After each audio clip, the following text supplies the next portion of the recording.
Joined again by Democratic Senator Brittany Pettersen of Lakewood. Thank you for being here. Thank you so much for having me. You acknowledged today that you don't have the votes to pass supervised drug injection sites this session. You didn't need a single Republican.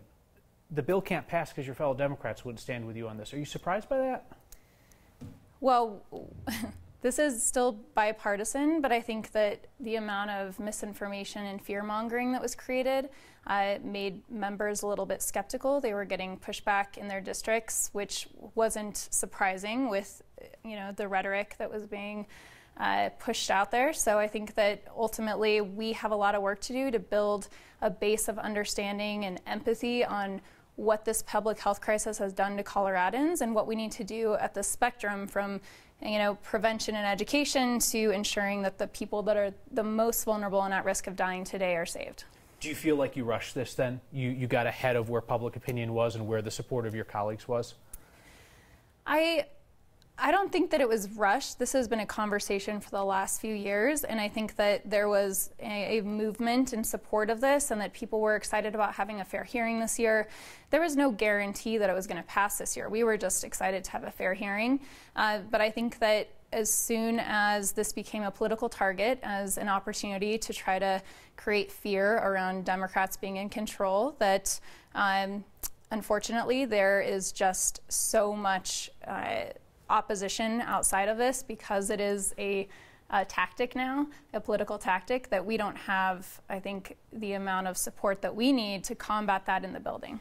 So when we talk about the root issue, whether or not these sites work, the opponents will say, without evidence, I've asked them, they will say without evidence that these supervised injection sites increase overdose deaths, but they can't point to anything that proves causality. That said, the evidence that these sites work, that's pretty thin too. I mean, they prevent overdoses by giving people Narcan on site, but the evidence that these sites lead people into lasting treatment, you would acknowledge evidence is pretty thin, right?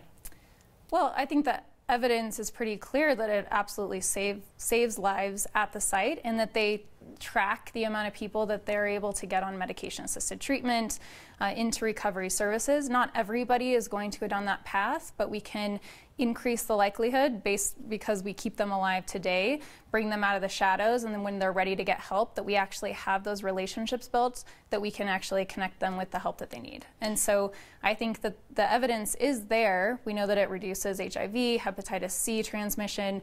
We know that actually there's a guy that lives in Colorado who went through the Vancouver site, and it was because of that site that he now is alive and lives a productive life here in Colorado. He doesn't want to come on television because, unfortunately, there's significant stigma around it. Would it be easier to convince Coloradans this might work if we're not first? If Philly goes first or Seattle goes first? I think that part of that is because it's a new conversation, and so it's easy to create fear and misinformation because it's not something that we have been talking about. So while, people are upset that this isn't moving forward this year, or at least, I'm not focusing on this year, we have won in that we're continuing to have this conversation. I'm here with you today talking about this, and we will continue this conversation. We need to look at everything that we can be doing from beginning to end on how to save people's lives in this public health crisis. Do you think Republicans are going to run a recall on you for this? No.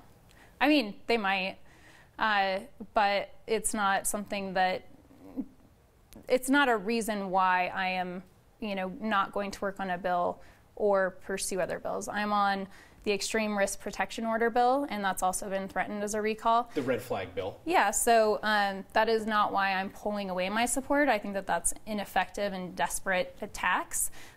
So I don't know if they will, but that's definitely not going to dictate what I do. Last question. You bringing this up again next year? I think that we need to continue to work on building a base of understanding and empathy around this public health crisis.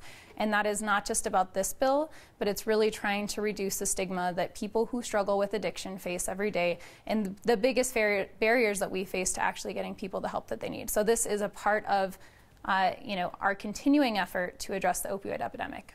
All right. We'll look forward to having you back to continue that conversation. Senator Pettersen, thank you so much. All right. Thank you, Kyle. Subscribe to the Next YouTube channel for the best of Next and some other stuff.